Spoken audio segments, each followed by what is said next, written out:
안녕하세요. 현직 공인중개사 우리들 아파트입니다.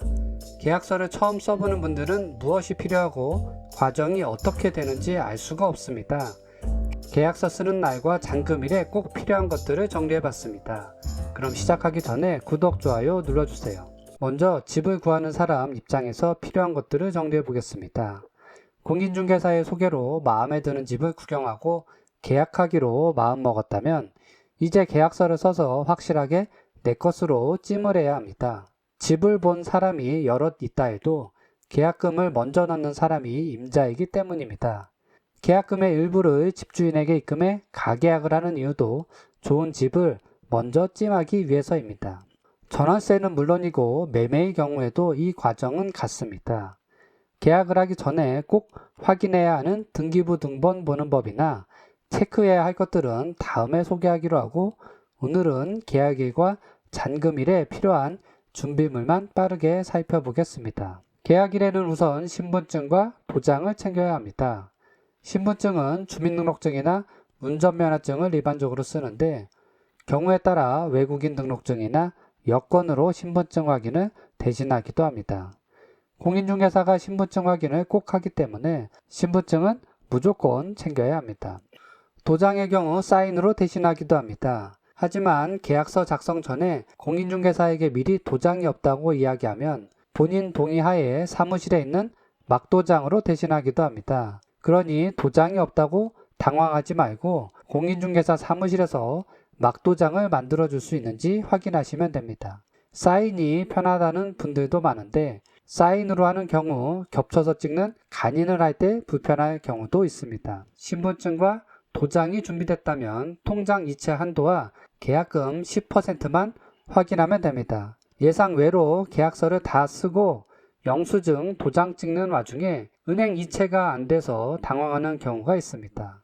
특히 평소 금융 거래가 적은 분들의 경우 1회 이체 한도나 1일 이체 한도가 500만원 이내로 된 경우도 많습니다. 아파트 전세나 매매의 경우 계약금 10%가 수천만원에서 억 단위까지 가는 만큼 계약일 전에 한도를 높여둬야 합니다. 이때 잔금일, 잔금액을 고려해 이체 한도를 높여두는 게 좋습니다. OTP 카드로 이체하는 분들은 OTP 카드도 꼭 챙겨둬야 합니다. 임대를 주거나 매매로 집을 파는 분들도 도장과 신분증만 챙겨오면 됩니다. 다만 명의자가 공동명의이거나 자녀 명의로 된 경우 본인 참석이 힘들다면 위임장이 필요합니다. 이때 위임장에는 인감증명서가 함께 첨부되어야 합니다.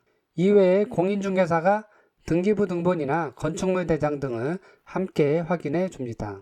계약일에 매수자와 매도자 혹은 임대인과 임차인 그리고 공인중개사가 모여 이사 날짜와 잔금일을 정해 계약서를 쓰면 계약은 마무리됩니다. 특약사항이 있을 경우 계약 과정에서 미리 이야기를 해 계약서에 써야 합니다. 계약서상에 적힌 잔금일과 계약사항, 인적사항 등을 꼼꼼하게 확인하고 계약금을 전해주면 계약은 효력이 생긴 것으로 봅니다. 이후 계약서와 확인설명서, 영수증 등을 잘 챙기시면 됩니다. 만약 임차인이 은행 대출을 받는다면 계약일에 주민센터에서 확정일자를 받아야 할 경우도 있으니 관련 사항도 미리 확인해 두면 좋습니다. 잔금일 필요한 서류들도 확인해 보겠습니다. 먼저 매매 거래를 살펴보겠습니다. 새롭게 집주인이 되는 매수인은 잔금일에 주민등록 등본과 가족관계 증명서, 도장을 챙기고 잔금일에 지급할 잔금을 준비하면 됩니다. 간단하죠? 전월세를 구하는 임대차의 경우 임차인은 잔금일에 돈만 준비하면 됩니다. 이체한도 넉넉하게 하시고 약속 시간에 공인중개사 사무실에 오시면 됩니다. 집을 파는 집주인 즉 매도인의 경우 매매 잔금일에 챙겨야 할 것들이 좀 더 있습니다. 신분증은 기본이고 도장은 반드시 인감도장이어야 하며 주민센터에서 매도용 인감증명서까지 발급받아야 합니다. 이때 매도용 인감증명서 발급 시 매수인의 인적사항이 필요합니다. 계약서를 챙겨가면 좋습니다. 집문서라 불리는 등기권리증을 꼭 챙겨야 하고 전 주소 포함 주민등록 초본도 필요합니다.